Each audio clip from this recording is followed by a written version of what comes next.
आप सभी लोगों का स्वागत है फिर से एक बार इधर क्रिक जोन में। आशा करता हूँ आप सभी लोग सही सलामत होंगे। तो चलिए शुरू करते हैं आज का वीडियो, जहां पे अगर आप खास तौर पे देखें तो तीसरा और आखिरी टी20 मुकाबला, जहां पे सीरीज बराबरी पे था ओमेंस का, जहां पे भारत और वेस्टइंडीज के बीच ये भिड़न कहीं ना कहीं बहुत ही जबरदस्त ये आखिरी टी20 रहा, क्योंकि प्रेशर में थे। क्योंकि दूसरे टी20 में वेस्टइंडीज ने एक तरफा सा मैच जीता था, कहीं ना कहीं अच्छी खासी चेस कर गए थे। लेकिन जब तीसरे टी20 में आए और आज जब वेस्टइंडीज ने टॉस जीता, जीतकर पहले गेंदबाजी करने का फैसला और जो शुरुआत किया, स्टर्लिंग कप्तान स्मृति मंदाना ने जो शुरुआत की खास तौर पे पूरी तरीके से पावर प्ले को डोमिनेट किया। पावर प्ले में 60 रन के, हालांकि पहला विकेट शून्य पे उमा चौधरी का विकेट गिरा था, जहां पे टॉप एज लगा। अच्छा खासा कैच और चिनाले हेनरी ने अच्छी खासी गेंदबाजी की थी आज शुरुआती क्षण में। लेकिन कहीं ना कहीं वही पावर प्ले में किया था, उसके बाद हेनरी से गेंदबाजी करवाया नहीं। लेकिन उसके बाद जो जमाइमा रॉड्रिक्स और स्मिथ मंदना थे, हेले मैथ्यूज भी थे, डिएंड्रे डॉर्टिन उनके ऊपर पूरी तरीके से प्रहार करते हुए दिखाई दिए। और जमाइमा रॉड्रिक्स अच्छी खासी डबल्स, शॉट्स, चौका अच्छा खासा लगा रहे थे। तो स्मिथ मंदना और जमाइमा रॉड्रिक्स ने अच्छी खासी जो पार्टनरशिप की, और वही कहीं ना कहीं नींव रख दी थी एक बड़े स्कोर की तरफ अग्रसर होने के लिए। क्योंकि 98 रन की ये पार्टनरशिप कहीं ना कहीं बहुत ही महत्वपूर्ण ये पार्टनरशिप, और 10वें ओवर तक कहीं ना कहीं 100 रन सब कर जाते हैं एक विकेट के बदौलत। तो कहीं ना कहीं आप सोच सकते हैं कि आखिरी 4-5 ओवर में भी कम से कम 50-55 रन से जोड़ सकते हैं। और वही आज भारतीय बल्लेबाजों ने करके दिखाया, और जो कोशिश की कप्तान ने। हालांकि जमाइमा रॉड्रिक्स एलबीडब्ल्यू के शिकार हुए, एफए फ्लेचर ने चलता किया 39 रन की पारी के लिए, वो भी एक बहुत ही महत्वपूर्ण पारी था, क्योंकि कप्तान के साथ खेला था। फिर राग्बी बीस्ट जो पिछले मुकाबले में डेब्यूटेंट थे, डेब्यूटेंट ने आज उनका हुनर दिखाया, आज बल्लेबाजी में अच्छी खासी योगदान दिखाया। क्योंकि स्मृति मंदना जब डिएंड्रे डॉर्टिन आए, फिर वहां पे मिड ऑफ के ऊपर से शॉट लगाने गए थे, और वहां पे मिड ऑफ के हाथों कैच दे बैठे। 77 रन के लगातार 3 मैचेस में 3 अर्शदीप के पारी। और कप्तान ने जो लीडिंग फ्रॉम द फ्रंट कहते हैं, कप्तान ने वही कप्तानी पारी खेली। और अहम मुकाबले में, जहां पे सीरीज डिसाइडर मुकाबला था, क्योंकि ये मैच हारे तो सीरीज आप गवा जाते हैं। और वहां पे 47 गेंदों में 77 रन की पारी, जहां पे एक छक्के भी जबरदस्त अंदाज में लगाया था मिडिल विकेट के ऊपर से। तो कहीं ना कहीं अच्छा खासा शॉट्स, स्क्वायर ड्राइव, वहां पे कवर ड्राइव, स्ट्रेट ड्राइव, जबरदस्त अंदाज में शॉट्स लगाते दिखे। और अच्छा खासा गेंदबाजों को चूज किया, अच्छी खासी गैप्स दिखा। तो स्मृति मंदना उसी के लिए जाने जाते हैं, और अगर ऐसे कंसिस्टेंसी दिखा पाते स्मृति मंदना, तो कहीं ना कहीं टीम के लिए फायदेमंद साबित होता है, जो आज हुआ। उसके बाद देखें तो राघवी बीस्ट के साथ भी अच्छी खासी पार्टनरशिप की, 40+ रन की पार्टनरशिप। फिर देखें तो स्मिथ मंदाना का विकेट गिरने के बाद रीचा घोष जब आए, कहीं ना कहीं वो फिर से वही पारी को संभाल कर ले गए। और वहां से कहीं ना कहीं पूरी तरीके से, क्योंकि 15वें ओवर तक लगभग 145 रन के करीब थे, ऐसा लग रहा था कि शायद 190 तक पहुंच सकती है भारतीय टीम, और उसको बड़े स्कोर में तब्दील करने की पूरी तरीके से कोशिश की। और ऋचा घोष आते ही जबरदस्त आक्रामक रवैया अपनाते रहे, स्पिनर्सों को, एफए फ्लैचर, एलेन को भी जबरदस्त, करिश्मा रामारा का अच्छा शुरुआती क्षण में पूरी तरीके से उनके ऊपर भरपूर आक्रमण किया था, हेले मैथ्यूज।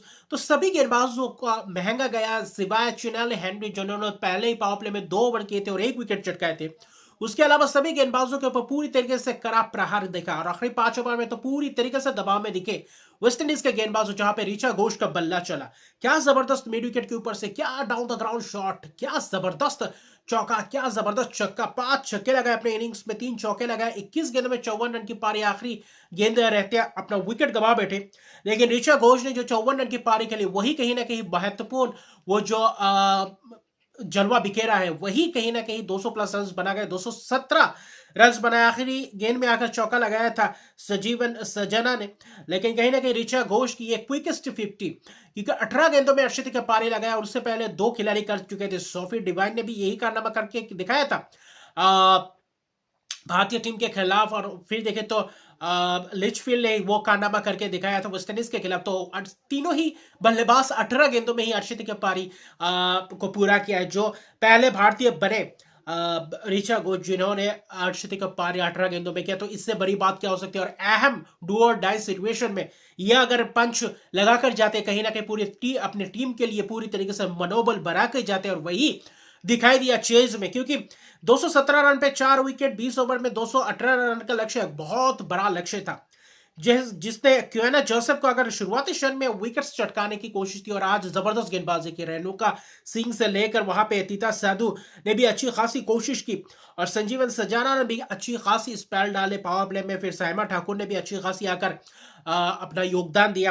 और आखिर में जब राधा यादव आए पावर प्ले के बाद पूरी तरीके से, क्योंकि राधा यादव के एक ओवर में 15 रन गए थे, छक्का खाया था, लेकिन कहीं ना कहीं मिडिल ओवर्स में और आखिरी के 14 15 16 ओवर के बाद जब आए थे, वहां पे आकर गुच्छों में विकेट चटकाए और वहां पे मैच निकाल कर लेकर गए। लेकिन रेणुका सिंह और वही सज्जना ने जो क्वेना जोसेफ का चलता क्या विकेट, बहुत ही जबरदस्त वो विकेट, हालांकि एक मौका मिलना था, क्या छूटा था स्मृति मंदना से, लेकिन हेले मैथ्यूज भी शॉट्स लगा रहे थे, छक्का लगाया था, उनको भी 22 रन बना पाए, सिर्फ निपटा दिया। राधा यादव की जबरदस्त गेंदबाजी में फंसते हुए दिखाई दी और जबरदस्त फील्डिंग दी, जबरदस्त बाउंड्री कैचेस, वहां पे चौके भी जबरदस्त अंदाज में बटोरे, वहां पे अच्छा खासा कैचेस, रन आउट जबरदस्त अंदाज में भारतीय टीम पूरी तरीके से आज मैच में थे और वहां पे पूरी तरीके से इंटेंट जबरदस्त दिखाई दिया, कोशिश जीतने की जबरदस्त दिखाई। डिएंड्रे डॉटिन भी कोशिश कर रहे थे, लेकिन आखिर में जब तीता सदू ने चलता किया डिएंड्रे डॉटिन को, और तब ऐसा लग रहा था कि शायद अब मुकाबला बहुत ही पीछे रह गए हैं। और वहां पे क्योंकि पावर प्ले भी अच्छा खासा लगभग घटा था,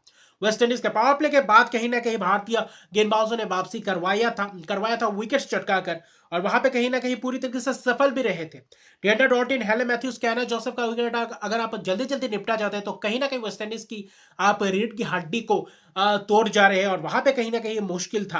हालांकि चिन्याली हेनरी ने आकर थोड़ी बहुत कोशिश की, कुछ कैमियो पारी खेला, जहां पे 16 गेंदों में 43 रन की पारी, 4 छक्के 3 चौकों की मदद से, और वो भी रेणुका सिंह ठाकुर ने आकर चलता किया जबरदस्त अंदाज में, बनना अच्छा खासा एक कोशिश किया था, लेकिन ये चीज नामुमकिन सा हो गया था। और उसके विकेट गिरने के बाद, चिन्याली हेनरी के विकेट गिरने के बाद लगभग बस विकेट आते गए और चलते गए। वहां पे राधा यादव की जबरदस्त स्पेल, क्योंकि 4 विकेट चटका, 4 ओवर में 29 रन देकर, एक विकेट रेणुका सिंह ठाकुर, 3 ओवर में 16 रन देकर, फिर संजीवन सज्जना ने की जबरदस्त एक कैच भी पकड़ा छक्के के लिए जाता हुआ, वहां पे जबरदस्त बाउंड्री लाइन पे कैच।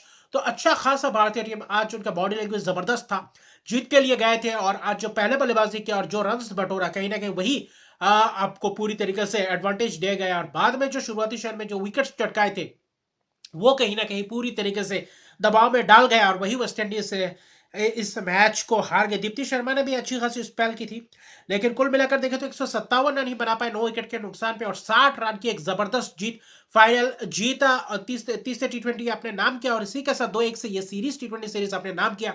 अभी 3 ओडीआई मैचेस की सीरीज बाकी है, तो वहां पे भी कोशिश करेंगे कि अच्छी खासी शुरुआत हो और ओडीआई में अच्छा खासा चैलेंज मिलेगा, और वहां पे कैसे बल्लेबाजी करती है देखने लायक बात होगा। और ऋचा घोष से क्या वहां पे ओपनिंग करवाते हैं, ये एक दिलचस्प रहेगा। और वहां पे हरमनप्रीत सिंह वापसी कर सकते हैं, क्योंकि थोड़ी बहुत चोटिल होने के कारण इस 2 मैचेस में नहीं थे, लेकिन स्मृति मंदना की लगातार जो 350 ने कहीं ना कहीं जो नींव रखी थी, उनके बदौलत ही, उनके बल्लेबाजी के बदौलत ही, तो अच्छा खासा बल्लेबाजों और गेंदबाजों ने पूरी तरीके से इस मैच में दबाव बनाया, और इस सीरीज में लगभग देखें तो स्मृति मंदना की जबरदस्त सीरीज गया, और ऋचा घोष की जबरदस्त योगदान आखिर में आकर तो अच्छा खासा घटा। जेमैमा रॉड्रिक्स के बल्लेबाजी को भी आप भूल नहीं सकते, और रघवी बिष्ट भी जो एक युवा खिलाड़ी है जो हाल ही में डेब्यू किए, तो जबरदस्त प्रदर्शन, जो मौका मिला उसको भुनाया, और राधा यादव ने 4 विकेट चटका कर सीरीज अपने नाम करवाया, भारत का 2-1 से जबरदस्त जीत। तो अभी के लिए इतने ही, मेरे चैनल को सब्सक्राइब नहीं किया तो मेरे चैनल को सब्सक्राइब कर दीजिए, लाइक शेयर कमेंट जरूर कीजिए। तब तक के लिए गुड बाय।